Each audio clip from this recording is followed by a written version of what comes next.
Hello అండి. Welcome back to our YouTube channel. ఈరోజు నేను వరలక్ష్మి వ్రతం కోసం అమ్మవారికి ఇష్టమైన 6 నైవేద్యాలని చాలా క్విక్‌గా ఎలా చేసుకోవాలో చూయిస్తున్నాను. చూసేయండి. ముందుగా నేను బొబ్బట్ల రెసిపీ చూయిస్తున్నాను. బొబ్బట్లని పూలెలు, భక్షాలు అంటారు కదా! బొబ్బట్ల కోసం 1 కప్పు కందిపప్పుని తీసుకొని 2, 3 సార్లు బాగా కడుక్కొని ఒక 10, 15 నిమిషాలు నానబెట్టుకోండి. ఈ కందిపప్పు ప్లేస్‌లో మీరు శనగపప్పును కూడా వాడుకోవచ్చు.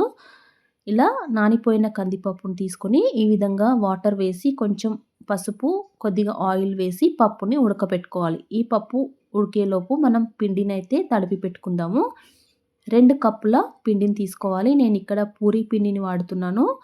ఈ బొబ్బట్ల కోసం పూరీ పిండిని వాడితేనే బావుంటుంది. ఇందులో కొంచెం సాల్ట్‌ని వేసుకొని ఒకసారి పిండినంతా బాగా కలిపి కొద్దిగా వాటర్ వేసుకుంటూ పిండిని ఈ విధంగా తడుపుకోవాలి. చపాతీ పిండి కంటే ఇంకొంచెం మెత్తగానే తడుపుకోవాలి. ఈ పిండి ఒక 40-1 అవర్ వరకి నానాలండి. మన పూర్ణం ప్రిపేర్ అయ్యేలోపు పిండి కూడా తడిసి ఇంకొంచెం మెత్తబడుతుంది కాబట్టి ఈ విధంగా తడుపుకోండి. ఇందులో కొద్దిగా ఆయిల్ వేసుకుంటూ ఈ విధంగా పిండిని తడుపుకోవాలి. ఇందులోకి ఆయిల్ ఎక్కువగానే పడుతుంది. ఇలా ఆయిల్ వేసుకుంటూ పిండిని ఈ విధంగా సాఫ్ట్‌గా తడుపుకొని పక్కన పెట్టుకోవాలి. ఇప్పుడు పప్పు ఉడికిపోతుంది చూడండి. ఇలా పైనదంతా తీసేయాలి. కందిపప్పు అయితే తొందరగా ఉడుకుతుందండి. మీరు కందిపప్పు ప్లేస్‌లో శనగపప్పును కూడా తీసుకోవచ్చు. కాకపోతే శనగపప్పు కొంచెం ఉడకడానికి టైం పడుతుంది. ఇలా పప్పు ఉడకగానే వాటర్ అంతా వంపేసుకొని పక్కన పెట్టుకోవాలి. ఆ వాటర్ తోటి చారు కూడా చేసుకోవచ్చు. నేను ఆ చారును కూడా నా ఛానల్‌లో పెట్టాను. కావాలంటే చూడండి. ఇప్పుడు స్వీట్‌నెస్ కోసం 1 కప్పు పప్పుకి 1 కప్పు బెల్లాన్ని తీసుకొని ఈ విధంగా కరిగించుకొని వడకట్టుకుంటే బెల్లంలో ఉన్న ఏదైనా డస్ట్ ఉంటే మనకు ఈ జాలీలోకి వచ్చేస్తుంది. ఈ విధంగా వడకట్టుకొని బెల్లాన్ని తీసుకొని పప్పులోకి వేసుకొని మళ్ళీ స్టవ్ పైన పప్పును పెట్టేసి ఉడికించుకోవాలి. ఇందులోకి కొంచెం సోంపును కూడా యాడ్ చేసుకొని ఈ పప్పంతా దగ్గర పడేంత వరకు ఉడికించుకోవాలి. ఇలా బెల్లంలో ఉడికేంత వరకు బాగా దగ్గర పడింది కదా! ఇప్పుడు స్టవ్ ఆఫ్ చేసుకొని దీన్ని చల్లారనివ్వాలి. పప్పు చల్లారిపోయాక నేను మిక్సీ పట్టుకున్నాను. ఈ విధంగా మెత్తగా పూర్ణాన్ని అయితే ప్రిపేర్ చేసుకొని పక్కన పెట్టుకోవాలి. ఈ పూర్ణం కొంచెం ఎక్కువగా ప్రిపేర్ చేసుకుంటే దాంతో పూర్ణాలను కూడా మనం ఇంకొక ప్రసాదం కూడా ప్రిపేర్ చేసుకోవచ్చు. ఇప్పుడు బొబ్బట్లను ఎలా చేయాలో చూపిస్తాను. ఇలా ఒక ఆయిల్ కవర్‌ని కట్ చేసుకొని తీసుకోండి. పిండి కూడా సాఫ్ట్‌గా రెడీ అయిపోయింది. ఇలా పిండి ముద్దను కొంచెం తీసుకొని మన అరచేయికి ఆయిల్‌ని అంటించుకొని పిండిని ఈ విధంగా స్ప్రెడ్ చేసి మనం ఇప్పుడు పూర్ణాన్ని కూడా మన పిండి ముద్ద కంటే ఇంకొంచెం పెద్దగా పూర్ణాన్ని తీసుకొని ఈ విధంగా రౌండ్ బాల్ లాగా ప్రిపేర్ చేసి పిండి మధ్యలో పెట్టి పిండిని ఈ విధంగా ఈ పూర్ణం చుట్టూ ఈ విధంగా మూసేయాలి. ఎక్స్ట్రా పిండి ఏదైనా ఉంటే తీసేసి దీన్ని మొత్తం పిండి ముద్దని ఈ విధంగా బాగా ప్రిపేర్ చేసుకొని ఇలా ఆయిల్ కవర్ పైన ఆయిల్ వేసుకుంటూ ఈ విధంగా బొబ్బట్లను ప్రిపేర్ చేసుకోవాలి. ఈ విధంగా చేత్తో ప్రెస్ చేస్తే ఈజీగానే ఇలా బొబ్బట్టు రెడీ అయిపోతుంది. మీకు చేత్తో వద్దు అనుకుంటే చపాతీ కర్రతో కూడా చేసుకోవచ్చు. చూడండి చేత్తో కూడా చాలా ఈజీగా మనకి ఏ సైజులో కావాలన్నా చేసుకోవచ్చు. ఇలా చేసుకొని మనం ఇవి కాల్చడానికి పెనాన్ని అయితే వేడి చేసుకుందాం. నేను బొబ్బట్లు కాల్చడానికి యూజ్ చేయని ఒక దోస పెనాన్ని అయితే యూజ్ చేస్తున్నాను. ఇలా మనం యూజ్ చేయని దోస పెనాన్ని బొబ్బట్లు కాల్చడానికి యూజ్ చేసుకోవచ్చు. ఇది మెల్లిగా ఈ విధంగా చేతిలోకి తీసుకొని వేసుకోవచ్చు. లేదంటే డైరెక్ట్‌గా కవర్‌తోనే వేసుకోవచ్చు. ఇలా పెనం బాగా వేడయ్యాక పెనం పైన కొంచెం ఆయిల్ స్ప్రెడ్ చేసి ఇలా బొబ్బట్టుని మెల్లగా పెనం పైన వేసుకొని కొంచెం పైనుంచి ఆయిల్ స్ప్రెడ్ చేయండి. మంటను హై ఫ్లేమ్‌లో పెట్టి ఒకవైపు బాగా కాలగానే రెండో వైపున కూడా టర్న్ చేసుకొని కాల్చుకోండి. ఈ విధంగా రెండు వైపులా కాల్చుకొని తీసుకుంటే మనకు బొబ్బట్లు అయితే రెడీ అండి. ఇదే విధంగా అన్ని బొబ్బట్లని ప్రిపేర్ చేసుకోవచ్చు. అమ్మవారికి ఎంతో ఇష్టమైన బొబ్బట్లు అయితే రెడీ అయిపోయాయి. చూడండి చాలా ఈజీగా రెడీ అయిపోయాయి కదా! ఇప్పుడు మనం రెండవ ప్రసాదం పులిహోరని చూద్దాము. పులిహోర కోసం నేను అన్నాన్ని ముందుగానే వండి పెట్టుకున్నాను. మనం అన్నం కొంచెం దద్దోజనం లాంటి వాటికి కూడా కొంచెం ఎక్కువగానే వండి పెట్టుకోవచ్చు. మన పులిహోరకి సరిపడినంత చింతపండును కూడా ఒకసారి బాగా కడుక్కొని నానబెట్టుకొని పక్కన పెట్టుకోవాలి. ఇప్పుడు ఈ పులిహోరలోకి ఈ పౌడర్ని వేసుకోండి. ఇది పులిహోరకి చాలా టేస్ట్ని ఇస్తుంది. ఒక కడాయి పెట్టుకొని కొంచెం ధనియాలు, కొంచెం జీలకర్రని వేయించుకొని పక్కకు తీసుకోండి. ఇప్పుడు అదే కడాయిలోకి కొంచెం ఆవాలు, కొంచెం మిరియాలు, ఒక 10-15 వరకు మిరియాలని, హాఫ్ స్పూన్ మెంతులని వేసుకొని వీటిని కూడా వేగిపోయాక పక్కకు తీసుకోండి. మళ్ళీ ఇంకొంచెం నువ్వులను కూడా వేయించుకోవాలి. 2 స్పూన్ల వరకు నువ్వులను వేయించుకొని ఈ విధంగా చిటపటలాడుతున్నప్పుడు వీటిని కూడా తీసుకొని పక్కన పెట్టుకోవాలి. ఈ పప్పులన్నింటినీ చల్లారిపోయాక పౌడర్ చేసుకొని పెట్టుకోవాలి. ఇది పులిహోరకి చాలా టేస్ట్ని ఇస్తుందండి. నేను అన్నాన్ని ముందుగానే వండి పెట్టుకున్నాను. చూడండి, నేను ఇంతే క్వాంటిటీ రైస్కి చేస్తున్నాను కాబట్టి ఈ క్వాంటిటీలు తీసుకున్నాను. పులుపు, పౌడరు, ఆయిల్ అంతా. మీరు అన్నం ఎక్కువగా అయితే క్వాంటిటీలు పెంచుకోండి. ఇప్పుడు పోపు కోసం 5 స్పూన్ల ఆయిల్ వేసుకొని ఆవాలు, జీలకర్ర, శనగపప్పు, మినపప్పు, పల్లీలు వేసుకొని ఈ పప్పులన్నింటినీ కొంచెం వేయించుకోవాలి. ఇలా పప్పులన్నీ కొంచెం వేగగానే ఇందులోకి కరివేపాకును కూడా వేసుకొని ఎండుమిరపకాయల్ని ఈ విధంగా కట్ చేసుకొని వేసుకొని వీటన్నింటినీ వేయించుకోవాలి. ఇవి వేగిపోయాక ఒక స్పూన్ పసుపును కూడా వేసుకొని వేయించుకోవాలి. వీటన్నింటినీ ఇప్పుడు అన్నంలో వేసుకుందాము. పులుపుని మనం ఇందులో పోపులోనే డైరెక్ట్గా వేసుకుంటే ఈ పప్పులన్నీ మెత్తబడిపోతాయి. కాబట్టి పులుపుని తర్వాత వేడి చేసుకుందాము. ఈ పోపు గింజలను అయితే ఫస్ట్ అన్నంలో వేసుకొని కలుపుకోవాలి. ఇలా అంతా అన్నంలోకి కలిసేటట్టుగా బాగా కలుపుకోవాలి. ఇందులోకి సాల్ట్ని కూడా వేసుకోండి. పులిహోరలోకి మనం చింతపండు వేస్తాం కాబట్టి కొంచెం సాల్ట్ ఎక్కువగానే పడుతుంది.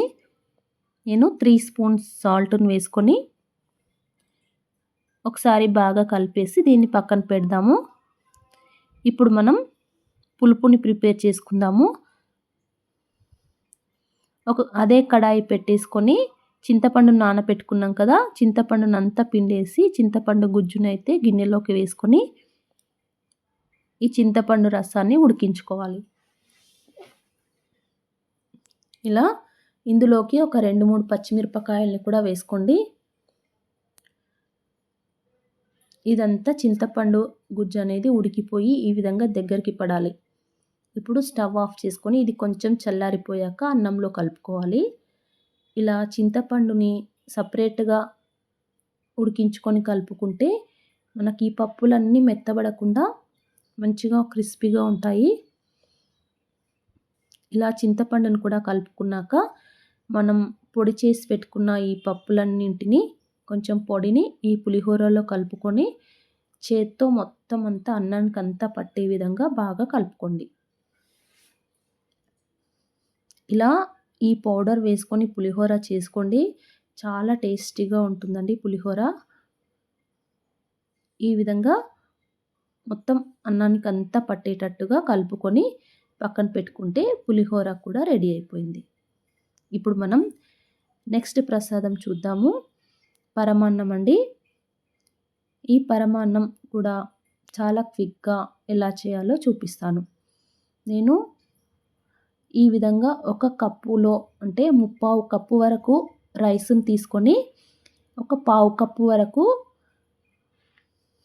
పెసరపప్పును తీసుకొని ఈ రెండింటిని ఒక 15 నిమిషాలు నానబెట్టుకోవాలి. నానబెట్టుకున్నాక ఒక గిన్నెని తీసుకొని ఒక స్పూన్ నెయ్యిని వేసుకొని ఈ బియ్యాన్ని, పప్పుని ఈ విధంగా కొంచెం వేయించుకోవాలి. ఇలా వేయించుకుంటే పరమాన్నం టేస్టీగా ఉంటుంది. ఇలా కాసేపు నెయ్యిలో వేయించుకొని మనకు బియ్యము, పప్పు కలిపి 1 కప్ అయింది. 1 కప్పుకి నేను 5 కప్పుల వాటర్, 1 కప్పు పాలు వేసుకుంటున్నాను. మీరు సగం 3 కప్పుల వాటర్, 3 కప్పుల పాలు అయినా వేసుకోవచ్చు. టోటల్గా 1 కప్పుకి 6 కప్పులు అయ్యే విధంగా వేసుకుంటే మనకు కరెక్ట్గా సరిపోతుంది. ఈ విధంగా వేసుకొని అన్నాన్ని ఉడికించుకోవాలి. చూడండి అన్నం అయితే సగం వరకు ఉడికిపోయింది.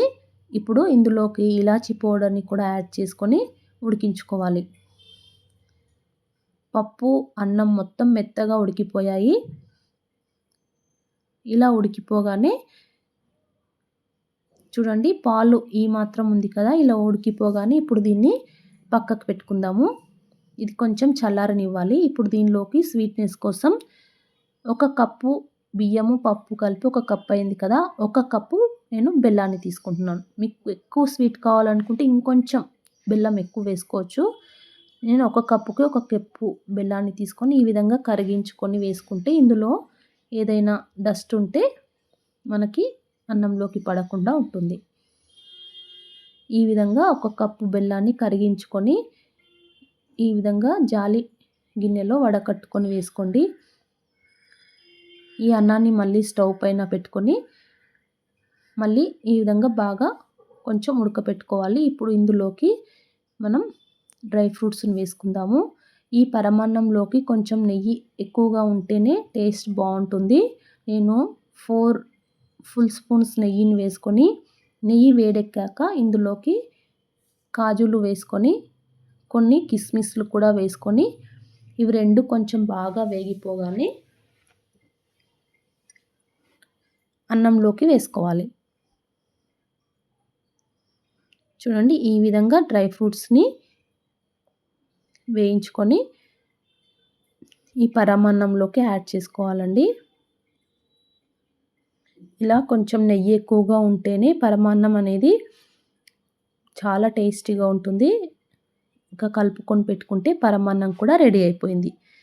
ఇప్పుడు మనం నెక్స్ట్ ప్రసాదం పెరుగన్నం దద్దోజనం చూద్దామండి. మనం అన్నం కొంచెం ఎక్కువగానే వండి పెట్టుకోవాలన్నాను కదా, ఇలా వండి పెట్టుకున్న అన్నాన్ని నేను కొంచెం తీసుకొని ఇలా కొంచెం చేత్తో కానీ ఒక స్పూన్తో కానీ ఈ విధంగా మెత్తగా చేసుకోండి కొంచెం అన్నాన్ని.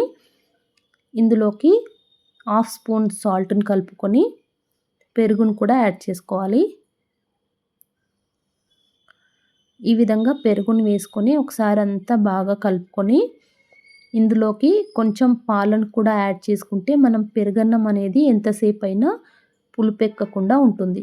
కాబట్టి నేను కొంచెం పాలను కూడా కలుపుకొని ఇదంతా బాగా కలిసేటట్టుగా ఈ విధంగా బాగా కలుపుకొని పక్కన పెట్టుకొని ఇప్పుడు ఇందులోకి మనం తాలింపు పెట్టుకుందాము. ఒక కడాయి పెట్టుకొని 1 స్పూన్ ఆయిల్ వేసుకొని ఇందులోకి కొంచెం ఆవాలు, జీలకర్ర, శనగపప్పు, మినప్పప్పు, కరివేపాకు, ఎండుమిరపకాయలు, కొంచెం పచ్చిమిరపకాయలు, ఒక 2-3 మిరియాలని కొంచెం దంచి కూడా వేసుకోండి. ఇదంతా వేగిపోగానే ఈ పోపు గింజల్ని పెరుగన్నంలోకి వేసుకొని కలుపుకోండి. ఈ విధంగా మొత్తం అన్నం అంతా కలిసేటట్టుగా బాగా కలుపుకొని పెట్టుకుంటే మనం దద్దోజనం ప్రసాదం కూడా రెడీ అయిపోయింది. ఇంకా ఇది కూడా పక్కన పెట్టేసి మనం నెక్స్ట్ ప్రసాదం చూసేద్దాం. మనం నెక్స్ట్ ప్రసాదం శనగలు అండి. ఈ శనగలని మనం వడలు చేసుకోవాలంటే వడలకి మినప్పప్పుని నైటే నానబెట్టుకోవాలి. నేను శనగలను నైటే నానబెట్టుకొని మార్నింగ్ ఆ వాటర్ అంతా ఒప్పేసి కుక్కర్లోకి వేసుకొని ఒక 1/2 గ్లాస్ వాటర్ వేసుకొని ఇందులో 1 స్పూన్ ఉప్పును వేసుకొని ఉడకపెట్టుకోవాలి. ఒక 4 విజిల్స్ వచ్చేంత వరకు ఉడకపెట్టుకోవాలి. తర్వాత చూపిస్తున్నాను. శనగలు బాగా ఉడికిపోయాయి. ఇప్పుడు ఈ వాటర్ అంతా వంపేసి శనగలను పక్కన పెట్టుకోవాలి. ఇప్పుడు శనగలను కూడా తాలింపు కోసం ఒక కడాయి పెట్టుకొని 2 స్పూన్ల ఆయిల్ వేసుకొని కొంచెం ఆవాలు, జీలకర్ర, పచ్చిమిరపకాయలు, కరివేపాకు, 1/2 స్పూన్ పసుపును వేసుకొని ఈ ఉడకపెట్టుకున్న శనగలని ఈ ఆయిల్లో వేసుకొని బాగా కలుపుకోవాలి. నేను ఉడకపెట్టుకునేటప్పుడు కొద్దిగా సాల్ట్ని వేసుకున్నాం కాబట్టి ఇంకొంచెం ఒక 1/2 స్పూన్ సాల్ట్ని ఇక్కడ వేసుకుంటున్నాను. వేసుకొని ఒకసారి అంతా ఈ విధంగా బాగా కలిసేటట్టుగా కలుపుకొని ఇందులోకి మనం పచ్చి కొబ్బరిని ఈ విధంగా తురిమి వేసుకోవాలి. ఈ విధంగా పచ్చి కొబ్బరిని కూడా వేసుకొని ఒక 2 మినిట్స్ ఈ విధంగా కలుపుకుంటే అంతేనండి, మన శనగల ప్రసాదం కూడా రెడీ అయిపోయింది. ఇప్పుడు మనం నెక్స్ట్ ప్రసాదం వడలు చూద్దామండి. వడల కోసం కూడా నేను మినప్పప్పుని నైటే 2-3 సార్లు బాగా కడుక్కొని నానపెట్టుకోవాలి. ఇప్పుడు మార్నింగ్ వరకి పప్పు అయితే ఈ విధంగా బాగా నానిపోయిందండి. ఇప్పుడు ఈ పప్పునంతా ఒక మిక్సీ జార్లోకి తీసుకుందాం. గ్రైండర్లో కూడా వేసుకోవచ్చు. నేను మిక్సీ జార్లోకి తీసుకొని వాటర్ అంతా వంపేసి పప్పును మాత్రమే తీసుకొని కొద్దిగా లైట్గా వాటర్ వేసుకొని ఈ విధంగా మిక్సీ పట్టుకొని పిండిని ప్రిపేర్ చేసుకోవాలి. ఈ పిండినంతా ఒక గిన్నెలోకి తీసుకుందాం. ఇందులోకి 1 స్పూన్ సాల్ట్, కొంచెం చిటికెడు వంట సోడా వేసుకోవాలి. వంట సోడా మరీ ఎక్కువగా వేసుకుంటే ఆయిల్ ఎక్కువగా పీల్చేస్తుంది. జస్ట్ కొద్దిగా వంట సోడా వేసుకొని ఈ పిండినంతా ఈ విధంగా బాగా మిక్స్ చేసుకోండి. ఈ విధంగా చేత్తో బాగా మిక్స్ చేసుకుంటేనే వడలు బాగా వస్తాయండి. ఈ విధంగా పిండినంతా ఈ విధంగా కలుపుకోవాలి. ఇప్పుడు దీన్ని ఒక కవర్ తీసుకొని కవర్కి వాటర్ తడి అంటించి మన చేతికి కూడా వాటర్ అంటించుకొని ఈ విధంగా కొంచెం పిండిని తీసుకొని వేసుకుంటే ఈజీగా వడలైతే ప్రిపేర్ చేసుకోవచ్చు. డీప్ ఫ్రై కోసం ఆయిల్ని కూడా వేడి చేసి పెట్టుకోవాలి. వేడెక్కిన ఆయిల్లో ఈ వడల్ని ఈ విధంగా కవర్ పైన ఎన్ని వడలైనా ఈజీగా ప్రిపేర్ చేసుకోవచ్చండి. ఇలా వడలన్నీ వేసుకొని ఒకవైపు బాగా కాలాక రెండో వైపున కూడా కాల్చుకోండి. ఇది హై ఫ్లేమ్లోనే పెట్టి కాల్చుకోండి వడల్ని, లేదంటే ఆయిల్ పీల్చేస్తాయి. అంతేనండి, వడలు కూడా రెడీ అయిపోయాయి. ఈ విధంగా అమ్మవారికి ఇష్టమైన 6 నైవేద్యాలు ఈజీగా రెడీ అయిపోయాయి.